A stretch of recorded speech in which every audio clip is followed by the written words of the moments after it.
Assalamualaikum warahmatullahi wabarakatuh. Kembali lagi bersama saya Arbi Ramadan.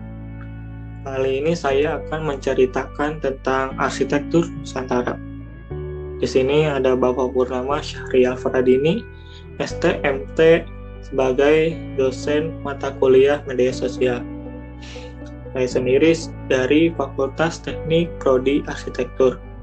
Video presentasi ini untuk memenuhi tugas mata kuliah media sosial.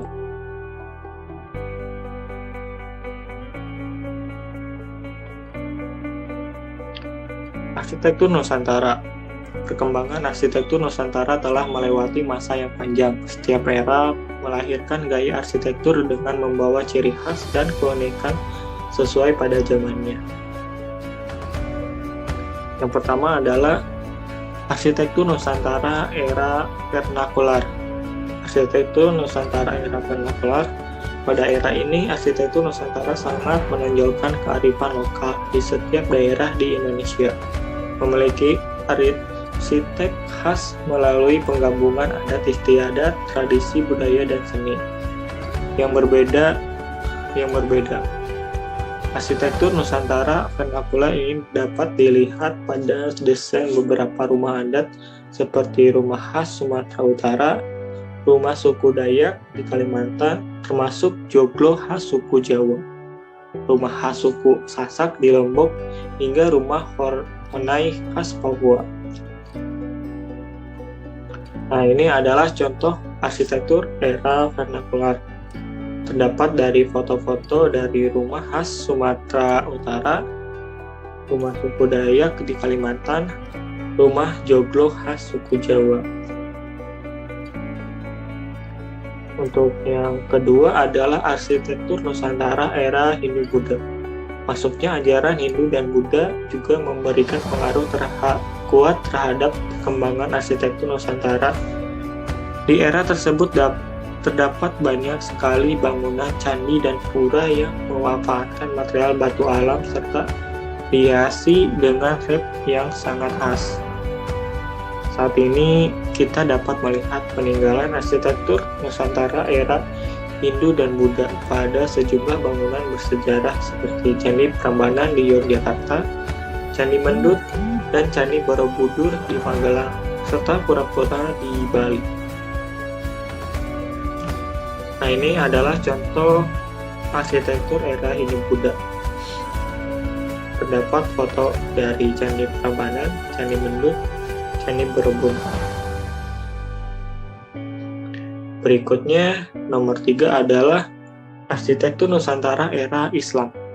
Begitu pula dengan masuknya ajaran Islam ke Indonesia, pada awalnya ciri khas arsitektur Nusantara era kerajaan Islam belum banyak mengalami perkembangan sehingga terdapat banyak desain masjid kuno yang masih mengadopsi arsitektur khas Hindu-Buddha.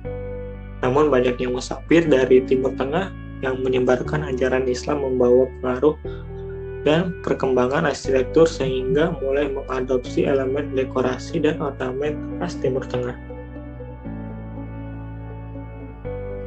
Di sini ada dua contoh arsitektur era Islam. Yang pertama adalah masjid kuno yang masih mengadopsi khas arsitektur Hindu-Buddha, dan yang kedua adalah Masjid Agung Jawa Tengah Semarang yang mengadopsi arsitektur khas Timur Tengah. Berikut adalah yang keempat, arsitektur Nusantara era kolonial. Babak baru sejarah arsitektur Nusantara kembali dimulai saat masuknya bangsa Portugis dan Belanda ke Indonesia. Masa kejayaan Hindia Belanda yang mencapai lebih dari 350 tahun sehingga mempengaruhi arsitektur Nusantara yang sangat menonjolkan gaya arsitektur Eropa. Sementara itu, bekas peninggalan arsitektur Nusantara di era kolonial bisa dilihat megahnya Gedung Sate dan Gedung Merdeka di Bandung, kawasan Kota Lama di Semarang, serta berbagai bangunan yang berada di kawasan Kota Tua Jakarta. Ini contoh arsitektur era kolonial. Terdapat foto dari Gedung Sate, Gedung Merdeka, dan yang terakhir adalah Kota Tua Jakarta.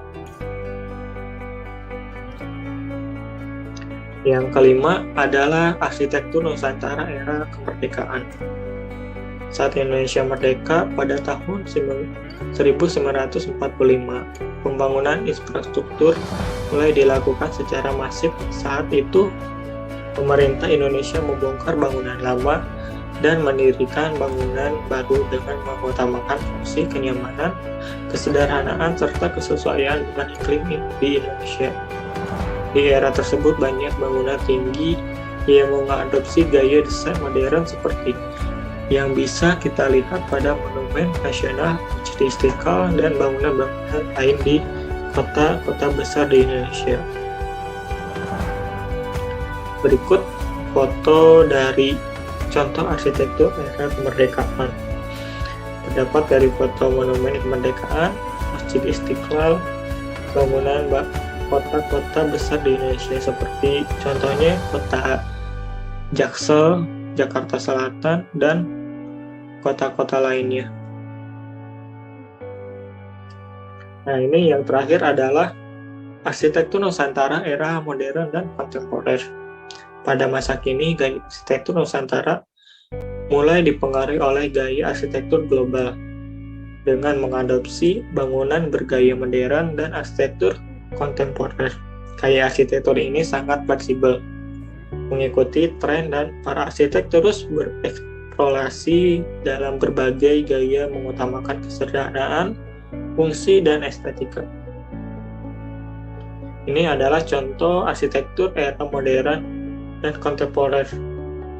Yang pertama adalah Menara Finisi UNM Yunxing, dibuat oleh karya anak arsitek Indonesia Bandung, dan Museum Tsunami Aceh yang dibuat oleh Bapak Ridwan Kamil. Nah, itulah gambaran wajah-wajah arsitektur Nusantara. Terima kasih. Setelah melewati sejarah yang panjang kita dapat, kita berharap kekayaan dan keragaman wajah arsitektur Nusantara harus terus dipelihara dan dijaga agar sampai anak cucu kita dapat menikmati dan memanfaatkannya dengan cara yang positif. Itulah sedikit pembahasan tentang arsitektur Nusantara. Bila ada yang ditanyakan atau menambahkan, bisa di komen di kolom komentar. Dan jangan lupa ikuti terus channel ini. Mohon maaf bila dalam penyampaian masih banyak kekurangan atau kesalahan saat memberikan informasi. Saya ucapkan terima kasih. Assalamualaikum warahmatullahi wabarakatuh.